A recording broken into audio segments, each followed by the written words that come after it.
Brian, first of all, welcome to the program. Hey, Travis, how are you? I'm great, sir. Now, give us some background, some particulars on your involvement in the past with Austin Jones, who hails from the Orlando area, I believe, Boone High School down there in Orlando, and sort of the work that you've been able to do with Austin Jones in the past. Yeah, it's kind of funny saying the words 2013 and 2014 seems like a long time ago, but that's when he was going through his high school ranks, and I held kind of like a regional camp. Not only to help instruct guys and get better, but also to provide some exposure. And Austin came to that camp in May of 2013, and it was down in Central Florida. And he almost looks the exact same as he does now. Just nice, pretty two-step approach, really good contact on the ball. And he ended up coming to another camp of mine in Montgomery that summer of 2013. And again, just showcased well. What was interesting is he actually competed against Rodrigo, that's the kicker at Georgia. Blankenship, and yeah.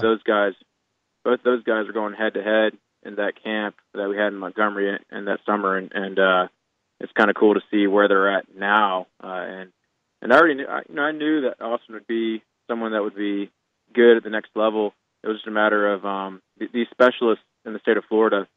That, there's just so many kickers, punters, and snappers in that state, but not so many, not enough schools for these guys to go to. So for him to get an offer at Temple, I think that was his best, scenario coming out of high school.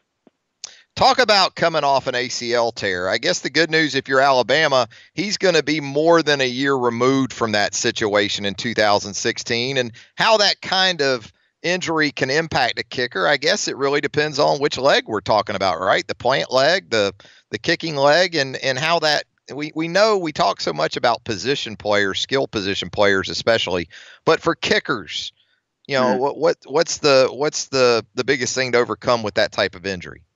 Right, and I knew that he had an ACL injury. I just couldn't remember which leg. Was it his kicking leg or plant? Do you know? I believe it was his plant. Yeah, but I'm not 100% sure on that.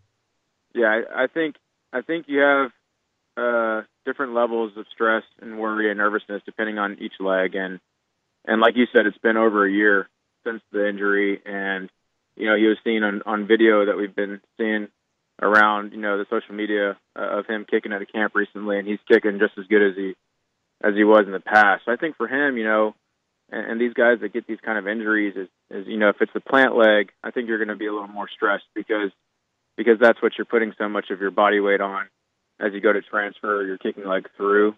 And with that being said, I mean, if you have your kicking leg, that you're going to be worried too. But I think these guys, as soon as they get out there and they see that they can do it again, it's kind of like riding a bike. They can do it again. They build some confidence, and then after 3, 4, 5 months of getting back in the weight room, once they're cleared and rehab and all that, I think once they see they can do it again, then their confidence is up, and then they kind of just goes out the window in the back of their mind, This is a guy, Brian, with 67 career field goal attempts to his credit at the FBS level. Can you really put a value on that? And that certainly has to make him attractive to a program like Alabama looking to transition to another specialist. I'm very excited. I mean, as you know, I've worked with a bunch of specialists in the Southeast, and just with some of the struggles with the kicking game. Most tight kickers in the last few years, they're steady is the word I would say. They're steady, and I'm really excited about Austin having a chance to compete. One of the big things with him is he's made 50 field goals in 3 years on the field. So if you kind of look at my career personally, I was a 4-year starter at Ball State, and Brady Hoke was a defensive-minded coach who just got a job at the Panthers as a D-line coach. But he kicked field goals on 4th and inches, and in my career, I made 49 out of 64, and that was 4 seasons. This guy has already made 50, and it's only been 3 seasons, and his long is 47. And I just hope people don't put a limit and have a perception that he's just like a short-range kicker. This guy, one of the things I really like about him is when you look at him in the eyes, you're going to say, hey, man, you're going to make this field goal.